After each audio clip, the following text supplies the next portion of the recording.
primero quería daros la bienvenida a todos y todas y daros las gracias por haberos conectado, tanto también al equipo del IMEPE por haber hecho posible, ¿no?, que tengamos esta conexión y por hacer posible efectivamente que estas jornadas se lleven a cabo. Agradecer muchísimo a EPA toda la colaboración que está teniendo la Asociación de Empresarios y Profesionales de aquí de Alcorcón, por la predisposición que siempre han tenido en la realización de estos talleres. Estos talleres se vienen realizando de forma presencial y, claro, le hemos tenido que dar un nuevo enfoque para hacerlos de forma telemática. Decir que yo creo que va a ser grata la experiencia porque, como he visto, hay personas conectadas de otros municipios, de otras regiones, y creo que eso nos hace, esta posibilidad de conectarnos de forma telemática, pues nos hace un poco ser internacionales, ¿no? El llegar a más gente, y de jornadas tan interesantes como estas me parece fundamental el llegar a cuanta más gente mejor. Hemos puesto muchísima ilusión en convertir estos talleres en online. Deciros que se enmarca este taller de vitaminas emprendedoras, se enmarca dentro de 5 talleres que tenemos. Este es el primero, el 16 de junio. Luego tenemos otro el 26 de junio, otro el 30 de junio, otro el 7 de julio y otro el 14 de julio. Invitaros a continuar participando en esta ronda de talleres porque yo creo que van a ser de mucha utilidad para todas vosotras, nuevas emprendedoras o que continuáis en el emprendimiento pero que queréis profundizar más o tenéis algunas dudas de aspectos legales como esta jornada que nos ocupa hoy. Esta jornada de 16 de junio es emprender y aspectos legales, que nos la va a dar Marina. Agradecer a Marina siempre su predisposición porque además sé que es una mujer que está muy, muy, muy liada. Me decía que yo estoy liada, sé que ella está a mi nivel o incluso hay días que más, porque el pelear con las comunidades vecinales, pues hay veces que es muy complicado, ¿no? Y me consta, porque además me lo han dicho en muchísimos ámbitos, que lo haces y muy bien. O sea, felicitarte además por todo tu trabajo, aparte de la predisposición que tienes también como presidenta de AEPA. Te voy a presentar, tenemos el placer de contar con muchas profesionales que nos van a impartir estas jornadas, y en el día de hoy pues, nos la va a impartir Marina Sánchez Dín, que es abogada y administradora de fincas, presidenta de AEPA. Es un honor tener una presidenta mujer en AEPA, en la Asociación de Empresarios y Profesionales de Alcorcón, gerente del grupo Mosan Abogados, y lleva más de 30 años como empresaria aquí en el municipio. Y es la primera mujer dedicada a administración de fincas. Creo que es un honor contar contigo y nos vas a realizar una jornada, una presentación además estupenda. Estos talleres de formación, sobre todo lo que intentamos dar desde el municipio de Alcorcón, desde el IMEPE y por supuesto con la colaboración de AEPA, son unos talleres de formación, unas herramientas para poder emprender.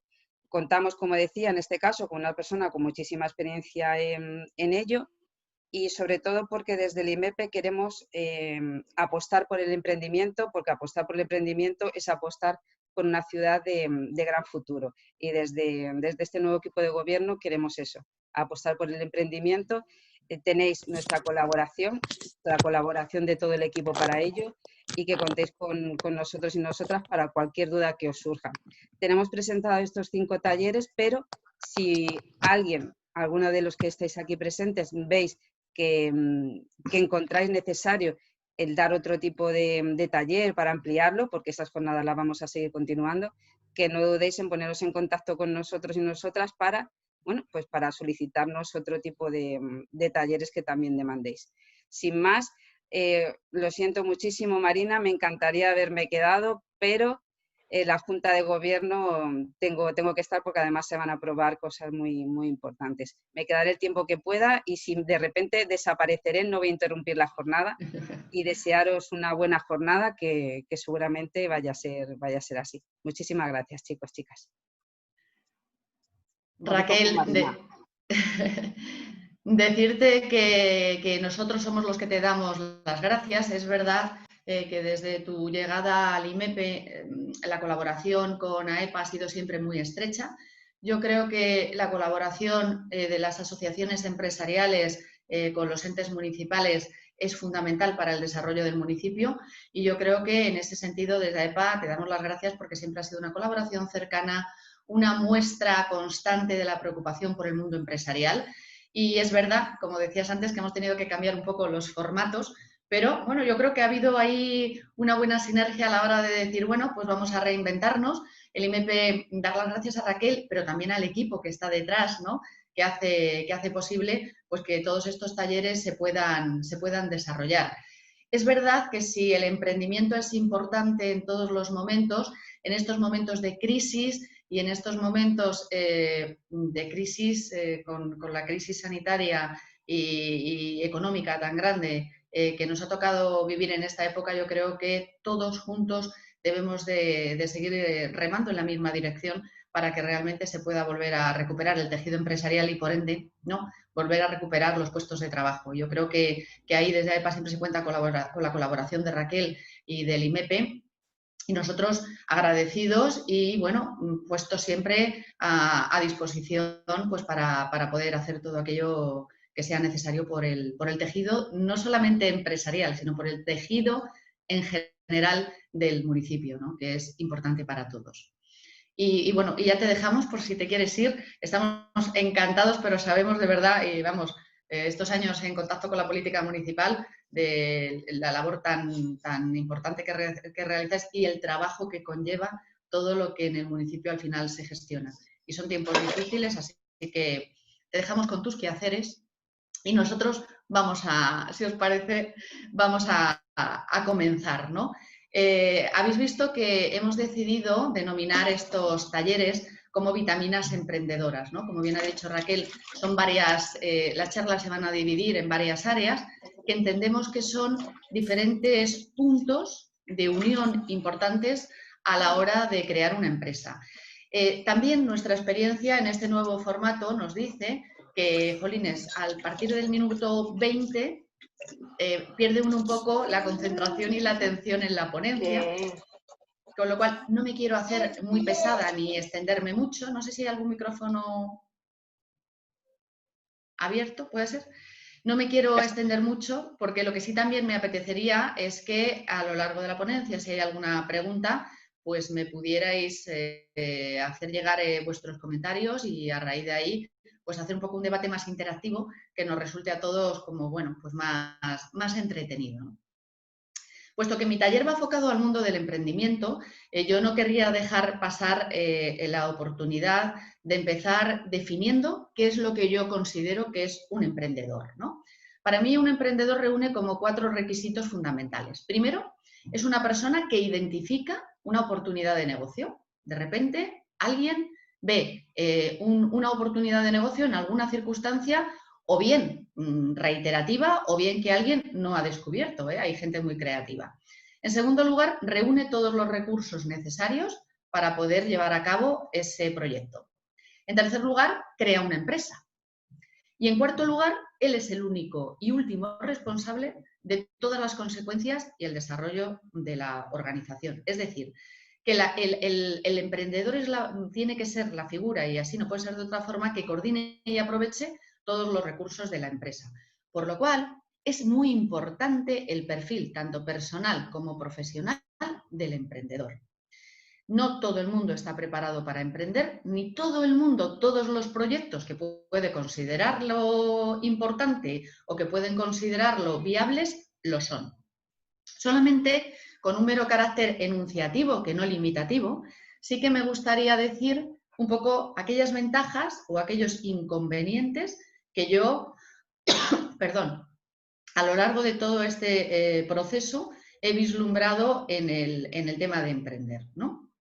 Os pido disculpas además porque tengo la voz un poco, hoy tengo un poquito de anginas y la voz la tengo un poquito quebrada. Vale, en cuanto a las ventajas que yo considero, primero que gestionas tu negocio con plena autonomía. Hombre, está muy bien. En segundo lugar, obtienes ganancias en breve si tu idea funciona.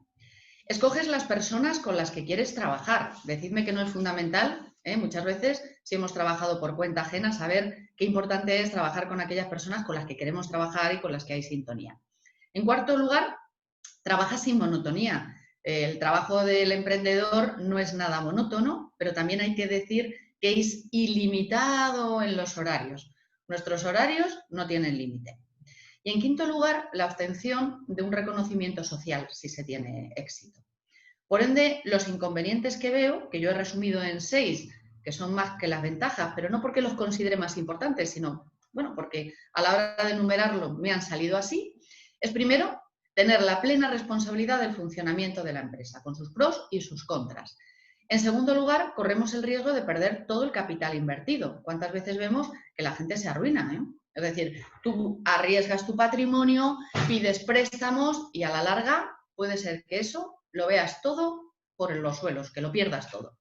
Responder por los errores de otros. Una vez que tenemos trabajadores, todos sabemos que al final la responsabilidad no es solo nuestra, sino que nosotros también tenemos que responsabilizarnos del personal que tenemos trabajando en nuestras empresas. Volver al punto de partida si se fracasa. Esto que puede parecer muy obvio, a veces resulta difícil. Como decía antes, dedicar horas sin límite. No todo el mundo está preparado para dedicar muchas horas y no siempre ver la recompensa que uno quiere.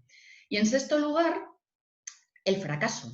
Asumir el fracaso. En España no estamos preparados para el fracaso. En otros países, como Estados Unidos, que no digo que sea mejor ni peor, pero se valora mucho en la esta curricular de la gente, aquella gente que ha emprendido y ha fracasado varias veces, porque entienden que esa gente que ha emprendido y ha fracasado tiene una experiencia mucho más amplia.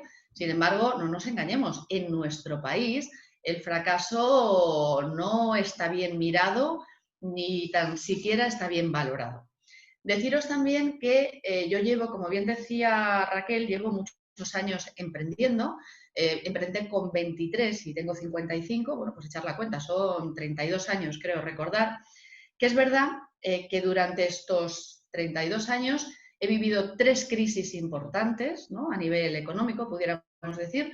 La crisis del año 95, que hizo que yo, que somos una asesoría, como ha explicado antes Raquel, dedicada a 3 áreas, el área de empresas, administración de fincas y jurídico, dejara mermado mi volumen de negocio. O sea, importante, ¿eh? Lo dejé, pues no sé, exagero, si casi a un 50 o 60% perdí mi capacidad de volumen de trabajo, porque todas las empresas que nosotros gestionábamos en aquella época, o el 60% aproximadamente, habían caído con la crisis. La crisis que vivimos como hace 10 años era una crisis económica importante porque afectaba a muchos sectores, pero bueno, digamos que afectaba a muchos sectores, pero el poder de recuperación ha sido lento, pero ha sido seguro. Y ya la última, un poco que yo creo que la que puede ser que podamos decir que nos ha remandado es sufrimos una crisis económica de diversos sectores. Hemos sufrido una crisis económica de todos los sectores y ahora hemos sufrido una crisis mundial. O sea, ¿quién nos iba a decir a nosotros hace unos meses que íbamos a estar en una situación como en la que estamos? En la que no solamente hay una crisis económica importante o que hay una crisis sanitaria importante que deriva en una crisis económica, y quién nos iba a decir a nosotros que de un día para otro íbamos a tener en nuestras empresas ingresos cero. Es que ha sido muy fuerte, ¿no?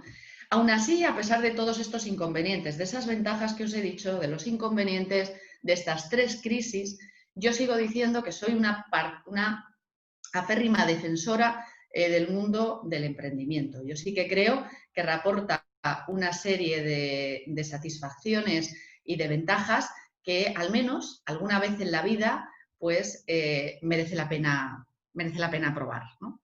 Una vez que tenemos claro que reunimos en la mayor o menor medida todos los requisitos para crear una empresa, nos empezamos a plantear, vale, ¿qué figura jurídica, ¿no?, es la que yo debería de tener si quiero? Gracias, Miguel, te iba a decir, pasamos, si quiere, esta pequeña presentación, si luego alguien está interesado, os lo puedo enviar, ¿no? Es decir, nosotros, es verdad que el 90% de las empresas, cuando deciden que van a crear, o de las personas que decimos que vamos a crear una empresa, lo que hacemos es que recurrimos a un profesional. y ese profesional es el que nos asesora, pero también es verdad que creo que hay que tener una noción general, que nunca está de más, de decir qué opciones tengo y además valorar un poco todas esas funciones en virtud de unos parámetros que ahora vamos a ver, ¿no? Es decir, el taller va enfocado a esas diferentes formas jurídicas y fiscales que podemos adoptar a la hora de iniciar un negocio, que es verdad que vamos a tener profesionales que son los que se van a encargar de poner en funcionamiento, que son las asesorías jurídicas y de asesorarnos, pero que también en esta época no está mal que yo, como empresario individual, tenga una visión general de por dónde podría ir mi situación jurídica. Cuando nosotros tenemos una idea de negocio, fundamental es que nosotros hagamos un estudio de qué viabilidad vemos al negocio. Esto, que parece obvio, os puedo decir que no tanto en este momento, sino en la crisis de hace 10 años, pues no lo veíamos. La gente llegaba a nuestros despachos, tenía visiones generales propiciado porque necesitaban buscar una forma de vida diferente, pero a la gente se le ocurrían formas de negocio que cuando lo plasmábamos al papel veíamos que no tenían viabilidad ninguna. ¿Vale? Entonces, importante cuando nosotros ya tengamos la idea de negocio es que hagamos, y lo hagamos muy exhaustivamente, un plan de empresa o un estudio de viabilidad. Desde mi punto de vista, este estudio de viabilidad tiene que tener 6 factores fundamentales. Primero, yo, como os decía antes, la identificación del proyecto. O sea, realmente, no, Miguel, nos podemos quedar aquí, que aquí vamos a llegar ahora una vez que exponga estas pequeñas pinceladas, ¿no? Es decir, tengo que identificar bien el proyecto, lo que os comentaba. Yo recuerdo que hace 10 años la gente cogía el paro para capitalizarlo y de repente llegaba y decía, yo quiero montar, me acuerdo además perfectamente de este caso, una imprenta. Y le decía, bueno, ¿y qué experiencia tiene usted en el mundo de la imprenta? Ya no en el mundo de la empresa. No, yo ninguna, pero hombre, he pensado que quizá a lo mejor una imprenta, ya importante es que yo vea la viabilidad, pero importante también es que yo tenga un conocimiento del sector en el que decido montar la empresa. Entonces, como uno de los aspectos fundamentales, identificar bien el proyecto, ver si es viable y si yo soy capaz de desarrollarlo y a lo mejor ver si hay alguna posibilidad de que alguien entre en ese proyecto como promotor. En segundo lugar, que también es muy importante y también lo veíamos, es una información generalizada sobre las licencias municipales. La gente llega y dice, quiero montar un bar. Le digo, bien, pero el local reúne las condiciones necesarias. Ese local tiene que tener una salida de humos. Si no la tiene, le tenemos que preguntar a la comunidad de propietarios donde estamos ubicados si me va a dar permiso para poner esa salida de humos. Y luego el ayuntamiento tiene que ver que se reúnen todas las condiciones para poder darme la licencia de apertura. Os recuerdo que las licencias municipales son fundamentales para el inicio de nuestra actividad. Si no hay licencia municipal, no podemos abrir los negocios. Con lo cual, un factor que hay que tener en cuenta es que el sitio donde yo vaya a poner mi negocio sí que reúna una serie de requisitos mínimos o al menos la posibilidad de tenerlo. El hacer un plan de marketing, fundamental también en nuestros días. Y hombre, hoy vemos con todo esto que ha pasado con la crisis del COVID-19 que el plan de marketing, empresas que a lo mejor el tema digital lo habían olvidado, hoy en día, deprisa y corriendo, han tenido que crear tiendas online y han tenido que crear una red digitalizada para poder seguir vendiendo sus productos o, como mínimo, para poder seguir estando en un mercado que, desde luego, desde el 14 de marzo hasta hoy, es muy variado. Ese plan de marketing, desde mi punto de vista, tiene que tener también una serie de requisitos. Tener bien identificados los productos o los servicios. Tener bien estudiado el mercado al que me quiero dirigir. Localización de la empresa, una estimación de los precios y una estimación de las ventas y, fundamental, un plan de comunicación. El plan jurídico mercantil, que es del que yo os voy a hablar a continuación. Un plan de recursos humanos, un organigrama. Importantísimo que yo en mi empresa tenga una definición de los puestos de trabajo que necesito crear y, fundamental también, que haga una descripción de todos esos perfiles de trabajo para que cuando yo realice una selección de personal sepa qué perfil es el que tengo que buscar. Un plan económico financiero, lógicamente. Y esto es, como os digo yo, algo que deberíamos de tatuarnos. Un plan de inversión, un plan de financiación, un plan de tesorería, pero un plan que me parece fundamental, que es el plan de rentabilidad. Las empresas cuando comienzan, cuando ponen toda la carne en el asador y cuando ponemos todos nuestra capacidad económica, hay un punto en el que yo veo cuando acuden a mi despacho que se olvidan, que es, sí, hombre, vamos a ver, pero yo no creo la empresa y mañana empiezo a tener ingresos. O sea, mi plan de rentabilidad lo que tiene que estudiar muy claramente es cuánto tiempo voy a poder subsistir sin tener ingresos en mi empresa. Y eso es muy importante. Tú no abres la puerta de tu negocio y del día número 1 tienes cubierto todos los gastos. No, no, no. El primer mes gano un poquito o no gano nada, el tercero tampoco, el cuarto además tal. Entonces, todas esas previsiones, sabiendo qué volumen de gastos voy a tener en previsión del poquito volumen de ingresos, es fundamental. Y os puedo decir que esto es lo que hace que muchas empresas se abran y a lo mejor al segundo año tengan que cerrar, porque no han hecho una buena previsión de todo ese, bueno, pues de todas esas circunstancias que me pueden llegar bueno, pues realmente a hundir y a comerse todo ese pequeño estructura financiera que yo he creado, ¿no? Una mala previsión, que yo piense que voy a obtener ingresos a partir del año 1 y me encuentre con que me voy al año 3 y no he cubierto ni el 50% de los gastos, ¿no?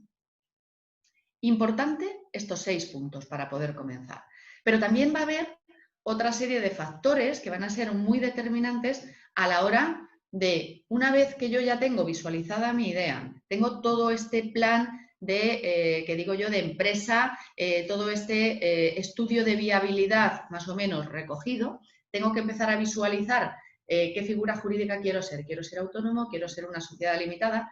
También aquí hay una serie de parámetros muy importantes que también van a delimitar qué voy a hacer, si voy a ser sociedad limitada, si voy a ser autónomo, ¿vale? Es decir, que es la hoja, Miguel, en la que estamos, me parece, perdóname, en la que estamos, ¿no? Es decir, el capital social, fundamental. Yo tengo que fijar un capital social, con lo cual también no da igual que yo tenga 3.000 euros, que tenga 60.000 para poder constituir o bien una sociedad o bien tener que no constituir ninguna sociedad y quedarme como autónomo. Con lo cual, el capital social influye para saber qué figura jurídica voy a adoptar yo en mi empresa.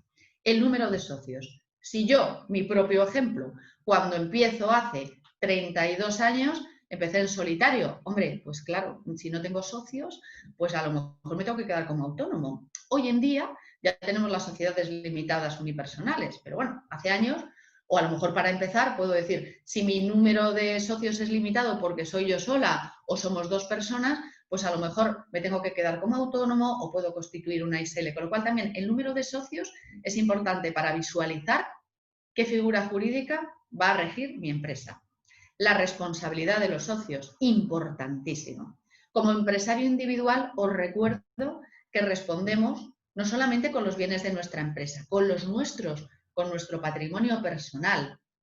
Eso es lo que hace que muchas veces cuando vayamos a dar de alta una empresa, nos planteemos a ver qué hacemos, ¿no? Porque es importante. Al final nuestro negocio puede arrastrar también nuestra situación familiar.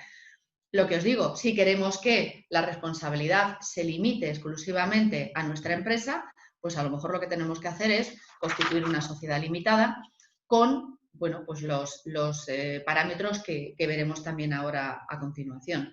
También es importante y va a delimitar la figura jurídica que vayamos a emplear, la inversión, la financiación, en general la dimensión económica de nuestra empresa y el número de personas que van a participar en ella. También lo va a condicionar el tipo de actividad. Por ejemplo, actividades profesionales como la mía, pues a lo mejor requieren que constituyamos una sociedad limitada profesional. Dependerá. Y la expansión del negocio, que esto también es algo que tampoco se suele tener en cuenta. ¿Qué posibilidad de futuro visualizo yo en mi empresa? ¿Qué grado de expansión quiero tener? Porque claro, si yo soy autónomo, no hay posibilidad de que en mi empresa puedan entrar nuevos socios, pero si yo tengo una visión de futuro, constituyo una sociedad limitada, pues esta expansión del negocio que aparece en el punto 7 va a ser más fácil. Voy a poder dar la oportunidad a que inversionistas o determinados, no sé, angels business, ¿no?, que se llaman ahora, pues puedan participar en mi negocio. Todos estos parámetros al final me van a hacer que yo tenga una idea preconcebida ya, más o menos, de si quiero ser autónomo, si voy a constituir una sociedad limitada, una sociedad autónoma, una comunidad de bienes o demás. También deciros que si bien estos parámetros son muy importantes para tener una buena base con la que nosotros empezar a ejercer nuestra actividad profesional, no es limitante. Es decir, con el paso del tiempo y en el momento en el que yo considere que es necesario, puedo cambiarlo. Yo empecé siendo autónomo porque estaba sola. Es verdad que cuando sale la ley de sociedades profesionales yo seguía estando sola, no tenía socios. Con lo cual, al final creé una sociedad limitada, unipersonal, profesional, que al final con el tiempo ha derivado en una sociedad limitada, unipersonal. Es decir, que a lo largo de mis 32 años de trayectoria empresarial, pues he tenido que ir modificando, también en función de la legislación vigente, pues aquellas figuras jurídicas por las que me he ido rigiendo. En mi caso ha sido más por una actividad profesional, pero podría haberlo sido porque hubieran intervenido algunos factores, como de repente voy a empezar a dar participaciones y me apetece que en mi negocio haya más socios, o voy a tener, pues no sé, una visión más profesional, más internacional, y voy a abrir mi empresa a la posibilidad de que haya, pues, socios que provengan de capital extranjero, ¿no? Es decir, en cualquier circunstancia, y lo que desde luego tenemos que tener claro es que no hay problema, que nosotros podemos empezar con unos parámetros jurídicos que a lo largo del tiempo se pueden cambiar y que no pasa nada. Pero importante es cómo sentemos nuestra base para poder hacer frente a los primeros años, que son más duros, del inicio de esa actividad emprendedora. No sé si de aquí, haciendo un pequeño receso, sería importante que si alguno tenéis alguna duda o alguna pregunta que me queráis hacer, o sobre un poco esta primera parte, antes de entrar un poco en el aspecto un poco más técnico, jurídico de la cuestión, me parece que podéis hacer las preguntas de varias formas, ¿no? Levantando la mano. Miguel, ¿es así? Miguel, no sé si me está oyendo. O a través del chat. Sí. Perdona, Miguel, que es que no te veía. O a través del chat. Podéis o desde el chat hacer algún comentario o levantar la mano, si es posible, con el formato de Zoom, y si no, pues levantéis la mano e intento veros. Y en cualquier caso podéis desactivaros el audio y hacer la pregunta. A mí, mientras pensáis la pregunta, si queréis, sí que me gustaría decir o preguntaros desde aquí, a los que estáis aquí, alguno que me cuente si de todos estos pasos que yo he explicado, que desde mi experiencia considero fundamentales, ¿no?, para en el momento en que decido voy a crear una empresa, emprender, si los habéis tenido en cuenta, o cuál de ellos a lo mejor en algún momento dices, joder, Marina, pues mira, yo no había tenido en cuenta que quizá a lo mejor el plan de marketing era importante, o el plan de negocio, o no había tenido en cuenta alguna circunstancia. Ana, cuéntanos tu experiencia. Te digo Ana porque la veo, te tengo... Pues yo no había tenido en cuenta lo de expansión de negocio.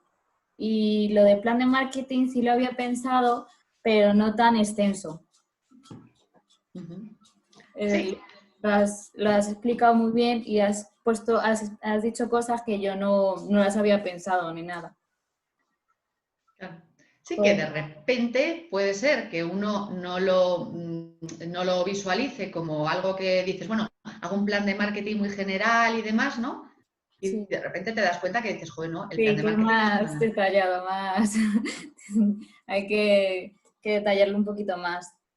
Pero bueno, sí, más o menos sí que había sacado casi todo lo que has dicho, pero claro, me las has extendido más y me has quitado algunas dudas que tenía. Y lo de expansión de negocio me parece muy interesante y no, es verdad, no lo había pensado. Eso no lo había pensado. Claro. Qué importante es saber, ¿no? Es decir, cuánto tiempo puedo aguantar si yo no tengo ingresos, y cómo puedo expandir mi negocio, ¿no? Porque eso también es importante. Puede ser que en algún momento nosotros empezamos como chiquititos, ¿no? Yo siempre digo que cuando empezamos como autónomos, sobre todo cuando empiezas muy joven, yo emprendí a los 23, que puede ser la edad de Ana, pocos más, dices, joder, te haces como muy chiquitito cuando empiezas porque dices, bueno, yo voy a ser capaz y tal, y jolín, cuando realmente empiezas a desarrollar te das cuenta, bueno, pues que sí, que a lo mejor tu negocio sí tiene posibilidades de expansión. En el chat estoy leyendo una cosa que me parece muy interesante de Zulema, que dice, muy interesante es el enfoque emprendedor como actitud. Y es verdad. Es decir, la actitud lo es todo ante la vida, pero sí que yo os digo que una buena actitud en el mundo empresarial y en el mundo del emprendimiento es fundamental. Yo siempre digo, sin ánimo de resultar pedante, ¿no? Cuando dicen, fijaros yo, si hay muchos abogados, ¿no? Pues como muchos arquitectos, por ejemplo, el caso de Miguel, o muchos especialistas en marketing, como el caso de Alberto. Pero yo siempre digo, hay muchos abogados, sí, pero yo soy la mejor. Es decir, tengo que empezar y Miguel tendría que decir, yo soy el mejor arquitecto. Y Alberto tendría que decir, y yo el mejor especialista en marketing digital. ¿Por qué? Porque el que nosotros nos lo creamos y adquiramos esa seguridad, también eso es un factor muy importante, por eso dice Zulema lo de la actitud, y tiene razón, para que nosotros podamos vender el producto. Tú no puedes vender algo en lo que no crees. Yo no he podido vender nunca seguro. ¿Por qué? No tengo nada en contra del mundo del seguro, pero digo, madre mía, es que creo...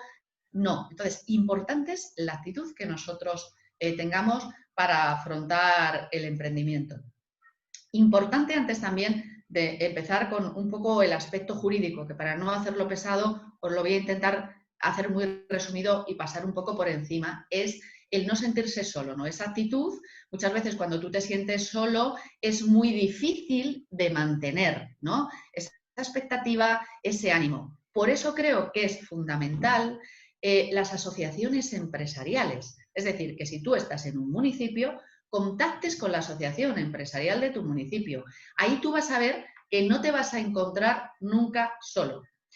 Yo, que soy una firme defensora del mundo asociativo, soy presidenta desde hace 2 años, pero antes no lo era.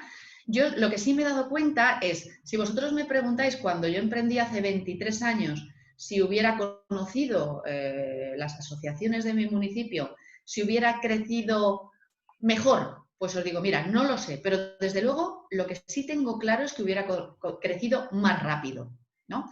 El mundo empresarial te hace que no estés solo cuando decides emprender en solitario, te hace que tengas una visión del municipio importante. Yo creo que las asociaciones empresariales en los momentos de crisis y en el COVID-19, yo creo que ha quedado más que demostrado, es un apoyo en muchos casos económico por la cantidad de interrelaciones que se crean, pero también un apoyo emocional, que es fundamental. Fundamental. Con lo cual, antes de, o al margen un poco de esto, sí que me parece fundamental que se tenga en cuenta que las asociaciones empresariales son un factor muy importante y con mucho peso para el emprendedor. Con lo cual, cada uno en su municipio, cada uno puede optar. Por ejemplo, AEPA, la Asociación de Empresarios de Alcorcón, nosotros somos una sociedad territorial, abarcamos todos los sectores, pero luego también, si yo, por ejemplo, me dedico al mundo de los toldos, como nuestro asociado Toldo Rodríguez, pues a él también le interesa estar en una asociación sectorial, pues porque, hombre, tiene mayor conocimiento de su sector. Pero las asociaciones territoriales yo creo que hacen una visualización del tejido empresarial del municipio muy interesante para el mundo del emprendimiento. No sé si tenemos alguna preguntita o... ¿No? Entro ya así un poquito en los temas un poquito más jurídicos. Miguel, si pasamos... Zulema creo que quería comentar algo. Zulema, adelante. Miguel, a lo mejor el micrófono lo tiene activado. Sí, ya, no, lo ¿me escucháis? Okay. Sí, disculpar.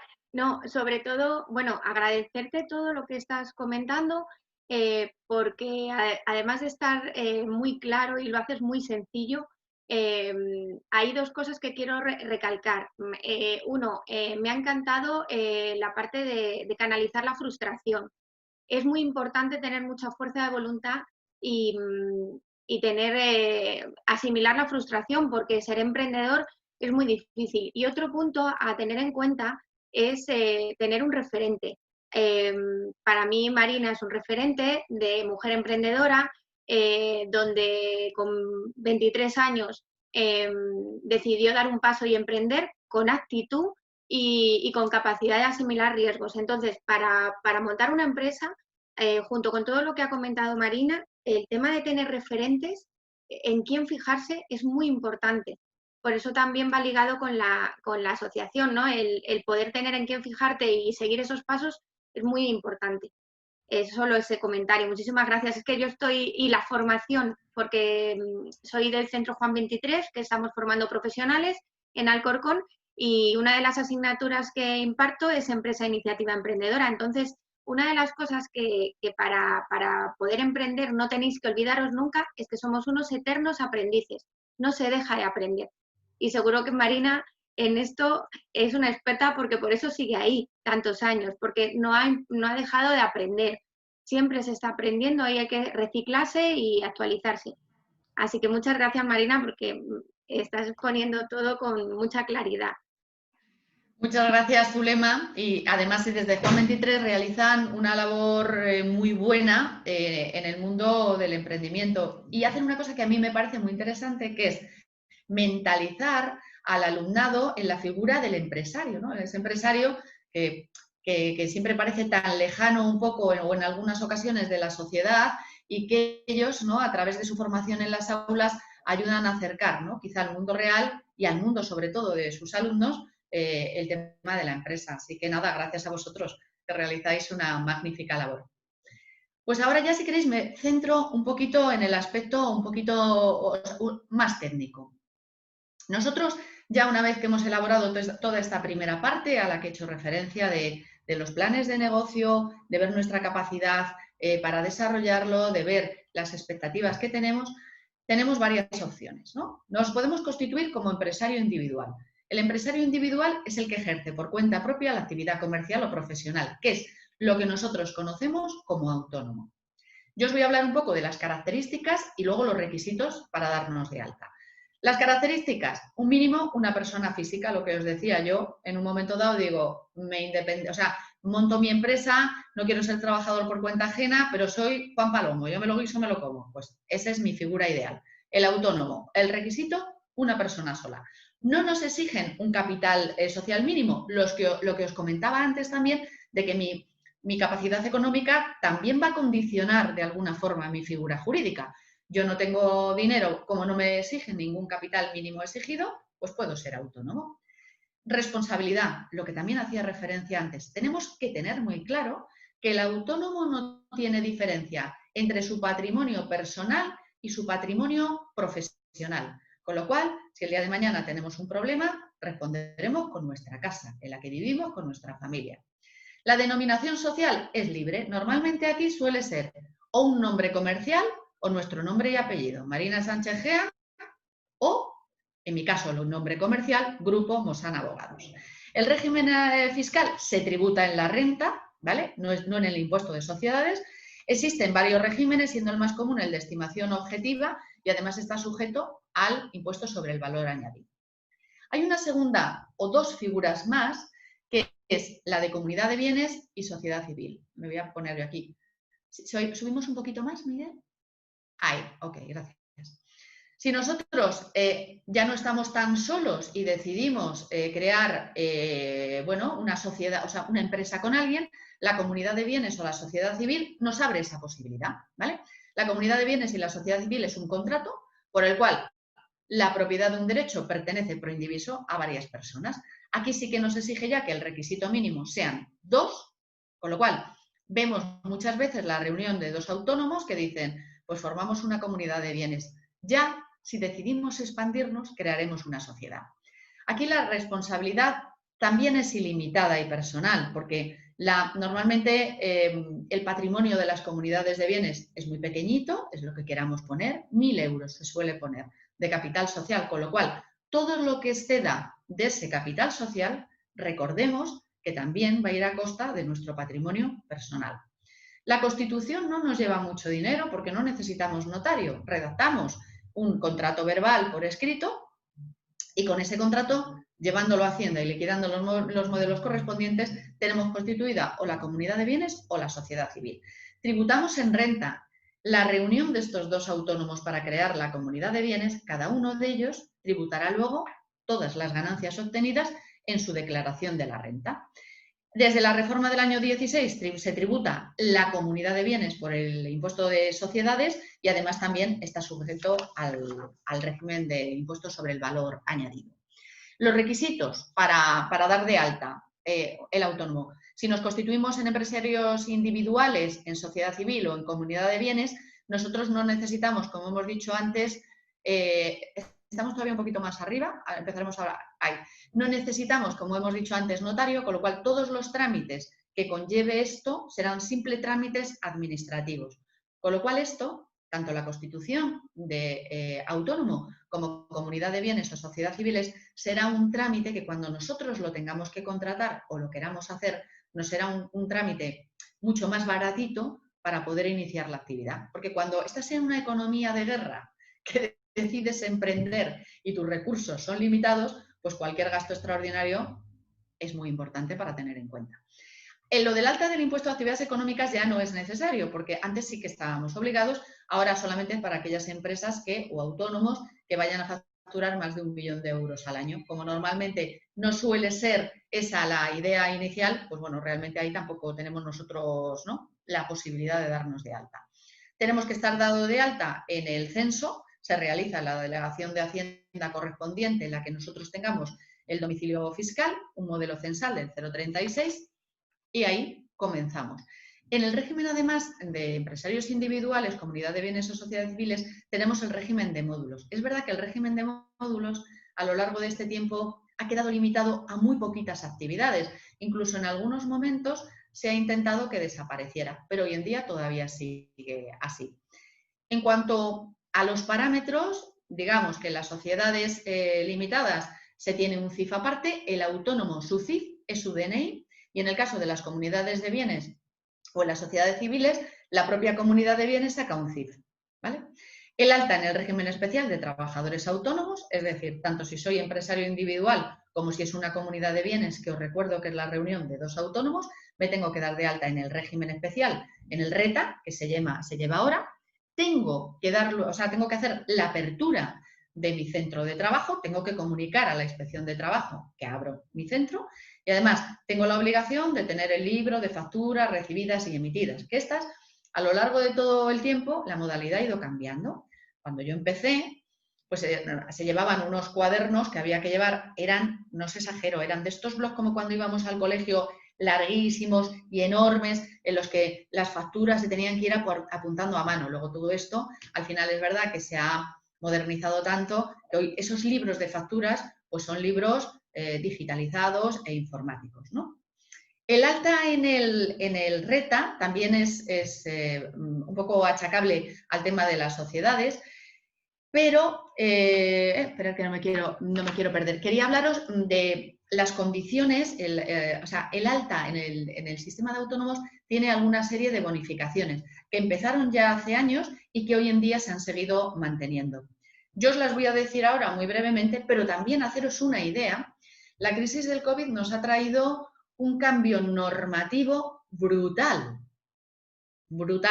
en el que ha habido exenciones, ha habido aplazamientos de todo este sistema del tema de autónomos, ha sido en algunos casos criticado, yo sin entrar en valoraciones políticas, en unos casos criticados, en otros acertados, en unos considerado que al autónomo había que haberle ayudado más, otros considerarle que se le ha ayudado en exceso. Desde luego, es verdad que la figura del autónomo ha sido una figura muy castigada durante la crisis del COVID-19 y bueno, veremos a ver con todo este cambio legislativo, realmente para poder ayudar a remontar económicamente a todos estos autónomos, cuáles son las medidas que se sacan. Pero una que existía de atrás y que se sigue manteniendo es dar la posibilidad al autónomo que se da de alta de una serie de beneficios, que es, si tú no has estado dado de alta como autónomo en los 2 años anteriores a tú comenzar la actividad, tienes una reducción equivalente al 80% de la cuota durante 12 meses. Es decir, que venías a pagar aproximadamente unos 50 euros. Los siguientes 6 meses tenías una reducción del 50% de la cuota, con lo cual pagabas unos 138 euros. Esto teniendo en cuenta siempre que el parámetro que tomábamos como base era la cuota mínima que se paga de autónomo. Y luego, durante los siguientes 6 meses, la reducción era del 30%, con lo cual pagábamos 193 euros. De tal forma que digamos que el sistema Renta nos ayudaba en los comienzos, los primeros 12 meses solo pagábamos 50 euros, los siguientes 6 meses 138 y los otros 6 meses 193. Bueno, pues era una ayuda. Es lo que se llamaba la tarifa plana, ¿vale? Solamente también se modificó, se paga la cuota de autónomo desde la fecha real. Antes del 1 al 30 tú te dieras el día de alta que te dieras, pagabas todo el mes. Ahora, si te das de alta el día 15, tú pagas del 15 al 30. Si te das de alta el día 25, pagas del 25 al 30. Estas medidas ya se tomaron en la crisis de hace 10 años, que hoy en día siguen estando vigentes, con lo cual es una ayuda al emprendimiento. Y lo que os digo, hoy en día todavía está por ver lo que se vaya a legislar, ¿no? Porque lo que parece claro es que se va a tener que seguir legislando en esta materia si se quiere ya, ayudar a que las empresas y sobre todo los pequeños autónomos sigan subsistiendo, ¿no? Pero bueno, eso si queréis más adelante, cuando ya esté más fijado, pues será objeto de otro taller. Si bajamos un poquito, Miguel, llegamos a las sociedades anónimas, por las que voy a pasar muy rápido, porque una vez que nosotros nos podemos constituir como empresarios individuales en esas dos vertientes, autónomo, sociedad, comunidad de bienes y sociedad civil, pasamos ya un poco al grueso, a, digamos, aquellas figuras de una mayor envergadura. Voy a empezar por la más elevada para luego de ahí ir reduciendo. Las sociedades anónimas. Las sociedades anónimas, el capital se encuentra dividido en acciones de libre transmisión entre los socios. Aquí no se responde con los bienes, responde la sociedad. Las características es que como mínimo nos requieren una persona, a partir de ahí hasta el infinito no hay límite. Aquí sí que necesito un capital social elevado, 60.000 euros, con lo cual si yo tengo un macroproyecto, pues a lo mejor me puedo plantear crear una sociedad anónima, si no, vamos, ni en broma, ¿no? Y además aquí sí que me piden que tenga desembolsado el 25% de ese capital social en el momento de la constitución, ¿vale? La responsabilidad es limitada, aquí los socios no tienen responsabilidad, responde la sociedad. La denominación es la que nosotros queramos tener, siempre y cuando al final sea SA, ¿no? Grupo Mosan Abogados, SA. Enves Arquitectos, SA. Es decir, sería la denominación que tendría. El régimen fiscal, aquí tributan el impuesto de sociedades, el 25% de la declaración del impuesto de sociedades, y aquí también está sujeto al tema del IVA. El órgano de gobierno suele ser la Junta General de Accionistas, el Consejo de Administración y los administradores. Como veis, es la sociedad por excelencia, es la sociedad que tienen todas las grandes empresas. Iberdrola es una sociedad anónima, Telefónica es una sociedad anónima, ¿no? Esto sería un poco macroempresas. Por eso quizá pasamos un poquito más de largo para afianzar quizá el conocimiento en aquellas que nos puedan resultar más cercanas, como puede ser la sociedad limitada. La sociedad limitada es una sociedad capitalista en la que se encuentra dividido en participaciones sociales. Las características es que también me requiere una persona, yo soy una sociedad limitada unipersonal, no me requiere más socios. El capital social son 3.000 euros para constituirlo. La responsabilidad es limitada al número de participaciones sociales, teniendo claro que al final, una vez que se acabe ese importe de las participaciones sociales, el que sea el administrador también va a tener algo de responsabilidad en las deudas societarias. La denominación social es la misma, Grupo Mosan Abogados SL, Enves Arquitectos SL. La Constitución también nos requiere, como las sociedades anónimas, que como son más así, las he pasado por alto, ya no requiere un gasto mayor solamente en la constitución y en la puesta en funcionamiento de mi empresa, porque requerimos el ir al notario, requerimos una inscripción en el registro mercantil, con lo cual los costes se encarecen un poquito, pero como el capital social no es muy elevado, tampoco es tanto el coste de constitución de esta sociedad como para que el día de mañana yo no pueda decir, oye, pues parece que tiene una mejor imagen decir que en lugar de Marina Sánchez Jean es Grupo Mosan Abogados SL, nos lo podemos plantear. El régimen de declaración fiscal es el impuesto sobre sociedades, también estamos sujetos al impuesto sobre el valor añadido. Y luego los órganos de administración, Junta General de Socios, administradores o único o varios administradores que a la vez pueden ser o mancomunados o solidarios. Es decir, que necesitemos la firma de 2 o 3 porque sea mancomunada o solidarios, que aun siendo 3 administradores puedan firmar los 3 de forma independiente. Esta es una buena opción, no muy cara en cuanto a constitución, muy buena de cara a imagen y desde luego muy buena de cara a expansión, ¿no? Con lo cual, bueno, en un segundo paso, quizá de esa posibilidad de hacerme empresario, pues a lo mejor no está mal para tenerlo en cuenta. Por encima también pasaré por la mayor complejidad.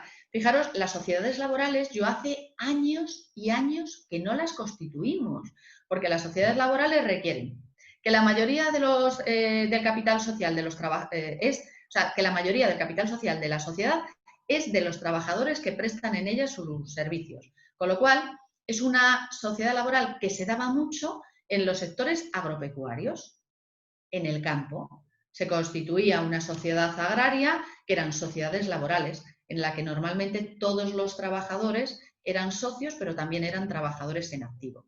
Aquí el requisito mínimo es como mínimo 3 socios. El capital no puede ser inferior a 60.000 si la sociedad laboral es anónima y a 3.000 si la sociedad laboral es limitada. En cuanto a la responsabilidad, es limitada al límite de las participaciones sociales, si es SL, y de las acciones, si es sociedad anónima. También requiere un requisito notarial de escritura de constitución, también tributa en la declaración del impuesto sobre sociedades y también tributa en IVA. Es verdad que las sociedades laborales tienen una serie de beneficios fiscales muy concretos, porque imaginaros que de repente yo decido cerrar Grupo Mosan Abogados, ¿vale?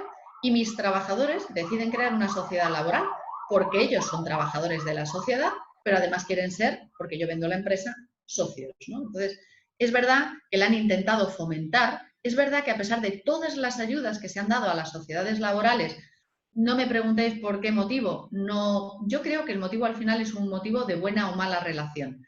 Los trabajadores son socios. Al final es como digo, es una bomba, ¿no?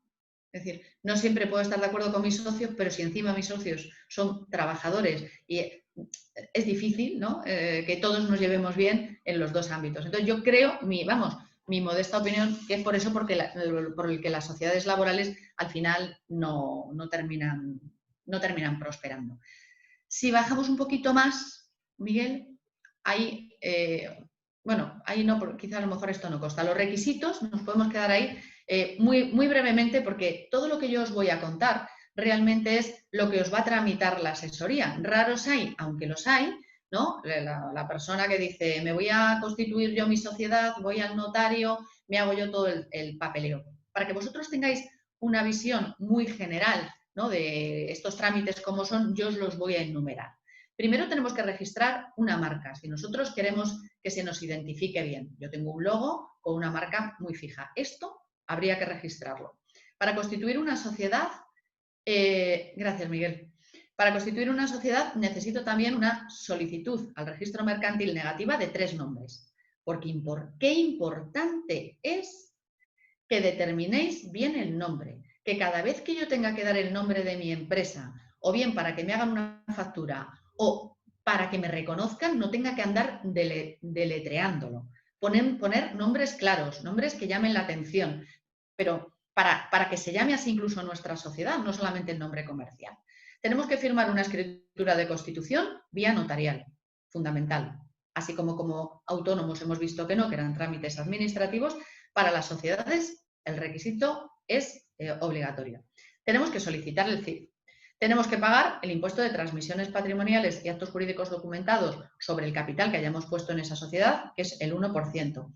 Aquí sí tenemos que dar del alta en el IAE. Otra cosa es que luego no tengamos que pagar porque no lleguemos al límite del 1.000.000 de euros.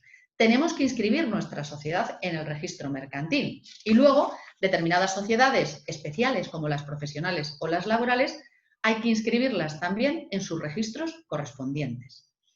Esta, que es la parte que afecta a Hacienda, iría con una segunda parte, que es, hay que dar de alta a la empresa en la Seguridad Social, comunicar la apertura del centro de trabajo, legalizar esos libros a los que yo hacía antes referencia y dar de alta el órgano de dirección en el régimen de la Seguridad Social, lo que os comentaba. Si nosotros somos trabajadores, somos administradores de las sociedades, nos tenemos que dar de alta como autónomos.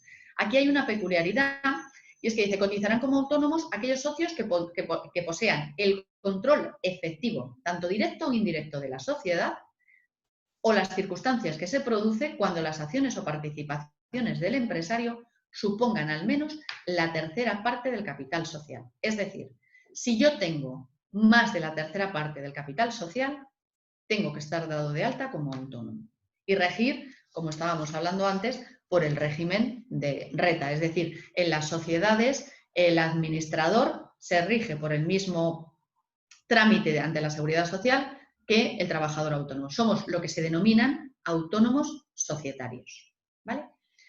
Así, un poquito a grosso modo, para que tengáis una idea generalizada, con independencia de que ya os digo que estos trámites son los que hacen las gestorías y que además son a donde yo aconsejo acudir, porque nos vamos a cerciorar de que no hay errores o de que si los hay, de momento alguien se responsabilice. Si bajamos un poquito más la pantalla, hay una parte muy importante de nuestras empresas que, claro, hace 32 años no existían, algunas sí, pero otras no, pero que a lo largo de todo este proceso nos han ido siendo complejos. Lo que yo llamo los trámites complementarios obligatorios. Cuando yo empecé hace años, tus máximas preocupaciones eran estas. Me doy de alta como autónomo, creo una sociedad civil, creo una comunidad de bienes, doy de alta una SL, una sociedad laboral, una sociedad anónima, pero luego a las empresas se les ha obligado a tener una serie de requisitos. Las licencias municipales.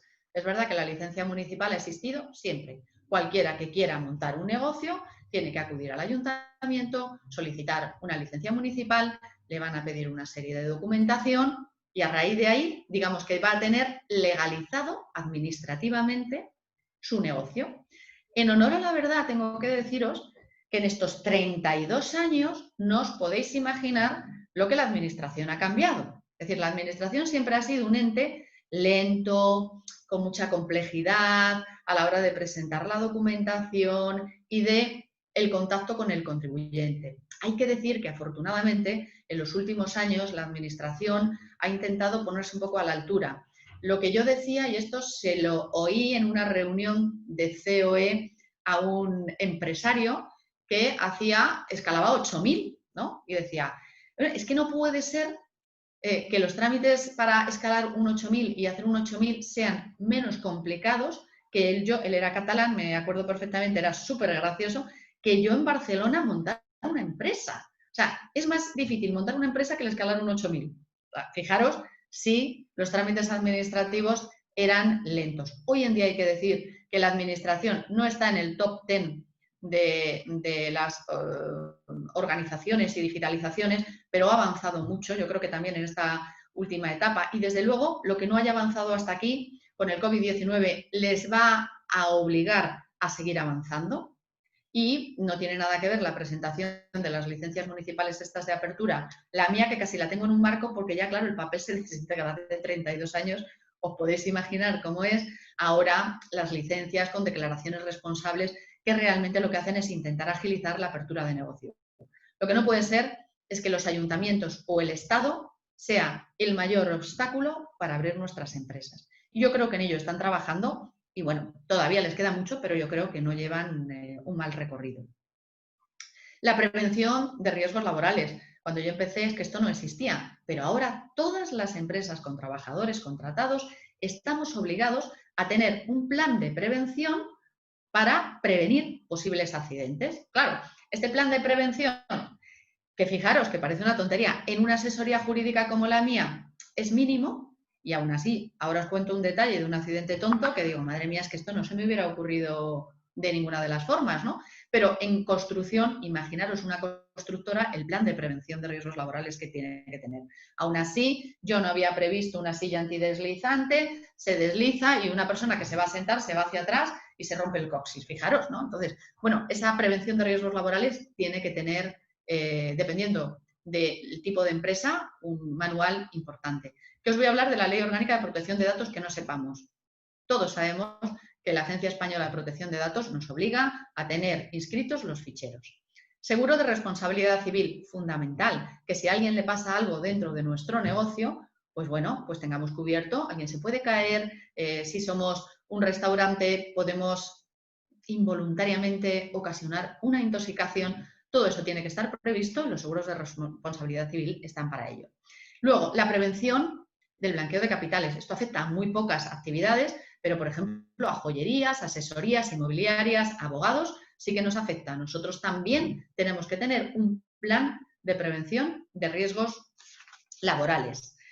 El alta en el servicio, si bajamos un poquito más, Miguel, ya me están diciendo que me estoy pasando de hora, si bajamos un poquito más, veremos que... No hay más. ¿No hay más? Ay, perdón. Pues a lo mejor es que esa última hoja no la he tenido, que es el alta en el servicio telemático. Hoy sabéis que nuestra forma de relacionarnos con la administración ya no es como era antes, el papel ya no existe, con lo cual el problema que tenemos es que hoy en día lo tenemos que tener nosotros todo digitalizado para que nuestro contacto con la administración sea posible.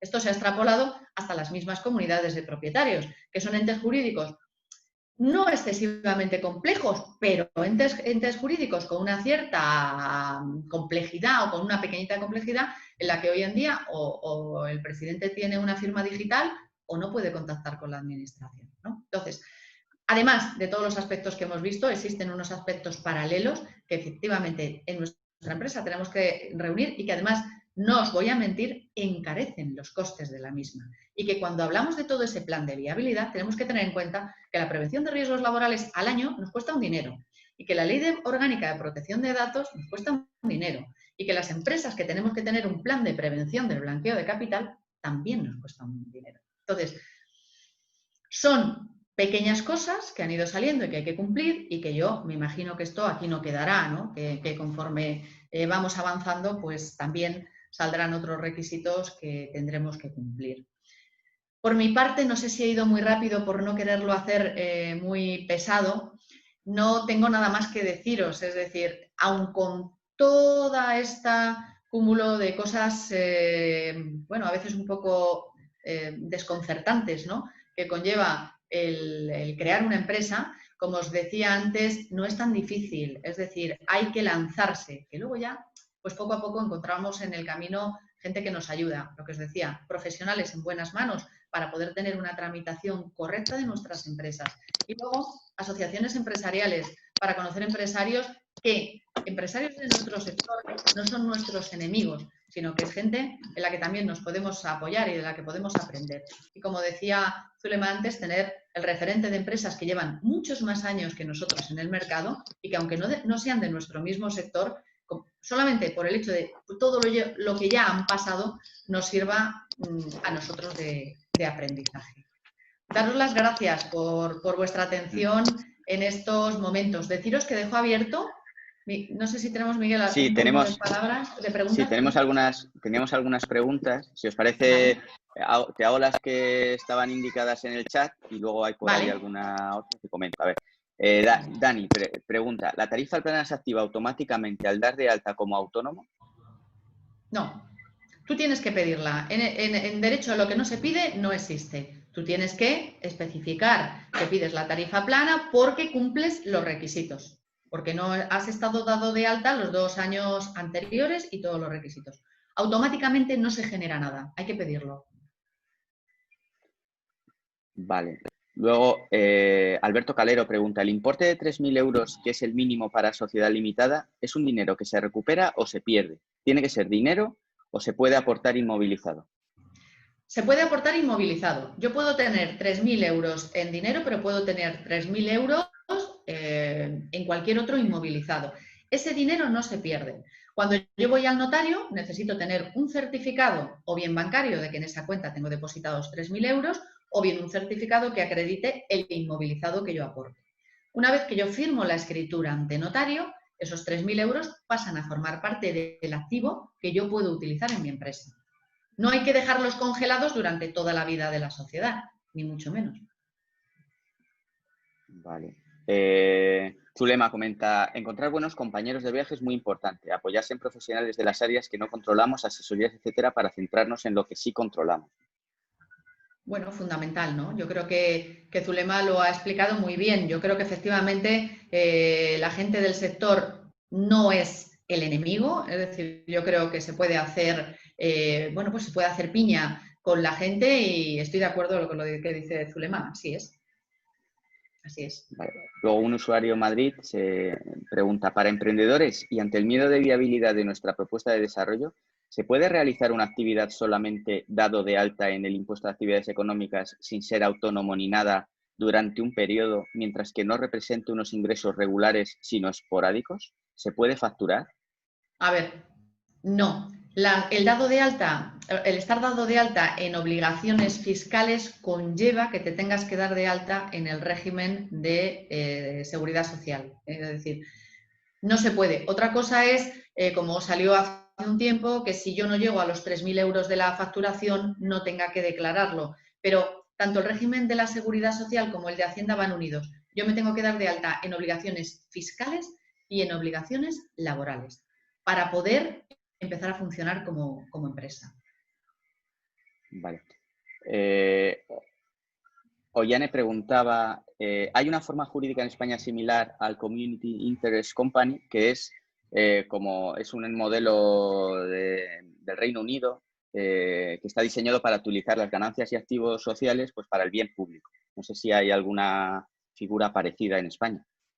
Que yo conozca, no, la verdad, pero tampoco me extrañaría que en estos momentos en los que, bueno, pues realmente lo que os decía, el cambio normativo es brutal y en el que además se intentan copiar modelos de otros países que estén funcionando, pues que se vaya a implantar. Desde luego yo no lo conozco, no puedo deciros porque no lo conozco.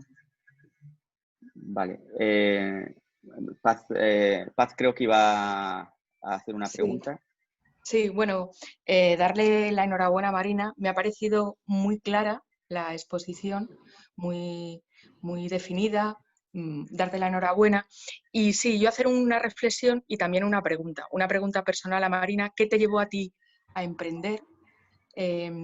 Porque entiendo que emprendiste muy joven. ¿Alguna vez has tenido la idea de trabajar por cuenta ajena? ¿Cuáles son esos resortes que te llevaron a ti a convertirte en emprendedora? Y luego una reflexión, sí, yo creo que también todo el proceso previo a la constitución de una iniciativa emprendedora, todo el proceso de planificación, es muy importante hacerla. Y también el hecho de encontrar apoyo en asociaciones de empresarios y empresarias que hayan pasado por las mismas disyuntivas y preocupaciones. Porque una de las características del emprendedor y la emprendedora es no solo el reconocerse como una persona valiosa que puede aportar, sino también que le reconozcan otros. Y estas asociaciones pueden dar lugar a esos espacios de reconocimiento mutuo. Y bueno, pues ahí va mi pregunta para Marina y felicitarte porque me ha gustado muchísimo, así que te lo agradezco. Pues Paz, muchísimas gracias. Decir que Paz es nuestra directora del IMEPE, que se acaba de incorporar y que hay que decir que ha venido con unas ideas muy innovadoras, muy, muy ilusionantes, la verdad. Tuvimos el otro día una primera reunión con ella y salimos todos ahí con los ánimos un poco como muy renovados, ¿no? Entonces, darte las gracias porque estamos convencidos que vamos a poder seguir haciendo muchísimas cosas juntos. Mira, con respecto a qué me lleva a mí a emprender, yo parto de una circunstancia personal muy curiosa, ¿no? Mi padre funcionario y mi madre empresaria. O sea, yo tenía, digamos que yo tenía como los dos parámetros, o bien mi padre además era militar y le hubiera encantado que yo hubiera entrado dentro del cuerpo jurídico militar, ¿no? Y mi madre, empresaria desde los 23 años, profesora Zulema, que creó un colegio en Moratalá, allí en mitad de la nada, ¿no? Curiosamente, yo he vivido las dos partes, es decir, el esfuerzo que conllevaba mi madre, nosotros además somos 7 hermanos y mi madre no dejó nunca de trabajar ni su colegio, trabajar y el esfuerzo que conllevaba mi madre y el de mi padre, que hombre, funcionario, otro nivel de trabajo y de actuación. Pero fue algo innato, o sea, yo lo que tuve claro una vez que terminé la carrera de Derecho es que no quería trabajar para nadie. Es decir, creía que mi carrera era una carrera que podía ejercer o que podía al menos intentar hacerlo de una forma individual. Y fíjate, no me planteé nunca el trabajar por cuenta ajena. Lo que sí tenía claro es que tenía que tener muy buena formación. Porque claro, tú terminas solo, abres un despacho y no sabes nada. Terminas la carrera y dices, madre mía, ahora yo que mi materia en el despacho es más la civil mercantil, pero claro, tú imagínate que te llega alguien para divorciarse. Y dices, pues es que yo no tengo experiencia. Entonces, en aquella época existía lo que es la pasantía, que además era una pasantía no remunerada. Tú podías estar 1 año, 2 años, aprender y a raíz de ahí lanzarte. Y eso es lo que hice. O sea, tuve claro, tengo que decir también que yo he tenido un gran apoyo familiar. Es verdad que mi padre era funcionario, pero mi padre era muy emprendedor. Entonces, desde el momento uno, tanto mi padre como mi madre me apoyaron muchísimo y yo lo tuve claro. Durante 1 año aproximadamente o 1 año y medio hice una pasantía en diversos despachos abarcando diversas áreas. De hecho, yo me he especializado ahora en civil, pero yo empecé siendo abogado laboralista, con Vizcaíno Casas y con figuras emblemáticas que conocemos del mundo literario, pero que eran abogados laboralistas en aquella época. Entonces, me formé a nivel de, no lo que decía, de decir, una formación no remunerada ni muchísimo menos, pero sí con una visión muy general y mucha ayuda familiar. Cuando yo decido, ya estoy preparada a los 24 años para montar mi despacho, me encuentro con una cantidad de problemas económicos, ¿no? Fijaros que hace 32 años, para alquilarme en Gran Vía, porque yo el primer despacho lo tengo en Gran Vía, un cuadrículo de 20 metros cuadrados, necesité un aval bancario. Claro, con 24 años yo no tenía casi ni cuenta bancaria. Gracias a mi padre, que me apoyaba, y mi madre y tal, pues pude también arrancar. Importante también son los apoyos, Paz. O sea, que tú te sientas respaldado por tu familia, fíjate, ya no económicamente, que también, pero incluso moralmente, ¿no? Cuánta gente dice, quiero ser empresario, y empieza todo el mundo, tú estás loco, pero tú no sabes eso lo que es, pero madre mía. Entonces yo la suerte que he tenido es que aun teniendo padres con actividades profesionales muy diversas, los dos, igual que si hubiera decidido ser trabajador por cuenta ajena o haber entrado, mi madre también me hubiera apoyado. Un apoyo económico importante, porque el aval, si mi padre no me avala, en aquella época no hubiera podido acceder a ese pequeño despacho. Y luego las ganas de trabajar. No me acuerdo quién ha dicho, me parece que ha sido Zulema. Fijaros, en todas las profesiones hay que estar en constante renovación. Imaginaros la mía, que las leyes cambian de 1 minuto para los 2 minutos siguientes. O sea, hay que vivir en una constante formación. Eso yo creo que es fundamental, el estar al día. Y luego lo que te digo, esa actitud de decir, no, yo pase lo que pase, con esto puedo y soy el mejor y lo voy a demostrar. Entonces, yo creo que importante es ese apoyo familiar. Y yo la verdad que he sido una mujer muy afortunada, lo he tenido en mi familia siempre. Muchas gracias, Marina, y enhorabuena. Gracias, Paz. Creo que queda solo una, Rosa María, que comentaba, yo me pregunto si el secreto del éxito es la resiliencia, que de eso sabemos mucho nosotras, Marina. Dicen los grandes empresarios que para tener éxito hay que fracasar muchas veces. No sé si estás de acuerdo. Totalmente de acuerdo. Rosa, que además se nos ha conectado, es una compañera administradora de fincas de Tarragona. Efectivamente, hay que ser muy resiliente. Es que no es fácil y os puedo decir, yo no recordaría así muchas veces que haya dicho tiro la toalla, pero os garantizo que algunas sí, porque te sientes solo, porque te pueden darte cuenta que yo he sido autónomo, societario o individual, que yo no he tenido socios. Y eso al final es muy duro. Y yo estoy de acuerdo con Rosa. En España no estamos preparados para afrontar el fracaso. Deberíamos de inculcar desde la formación de los colegios, de las empresas, es decir, que fracasar no es malo y que del fracaso se aprende más que del éxito. Pero en España, si fracasas, pues ya eres un inútil. Y sin embargo, en Estados Unidos, como os comentaba al inicio, la gente que ha fracasado se entiende que es gente que ha tenido mucha más experiencia y se la valora más, por supuesto. Toda la razón tiene mi amiga Rosa, de eso sabemos un poco los que llevamos muchos años. Pues no sé si tenéis alguna pregunta o o podemos dar por concluido un poco el taller. Si no hay más preguntas, deciros que yo estoy a vuestra disposición, que esta los aspectos jurídicos en los que me he basado en la presentación están a vuestra disposición si queréis echarles un vistazo, que en el IMEPE tienen mis datos por si os surge alguna duda, y en la Asociación de Empresarios estamos encantados de que emprendáis y encantados de recibiros en nuestras instalaciones para apoyaros y ayudaros en todo ese proceso para que desde luego esa resiliencia a la que hacía referencia mi amiga Rosa os sea más llevadera. Y muchísimas gracias por vuestra atención. Muy bien. Muchas gracias a todos. ¿Cerramos, Miguel? ¿Sí? Sí. Pues mil Muchas gracias. Muchas gracias. A Un beso. vosotros. Adiós. Muchas gracias, Chao, María. chao. Gracias.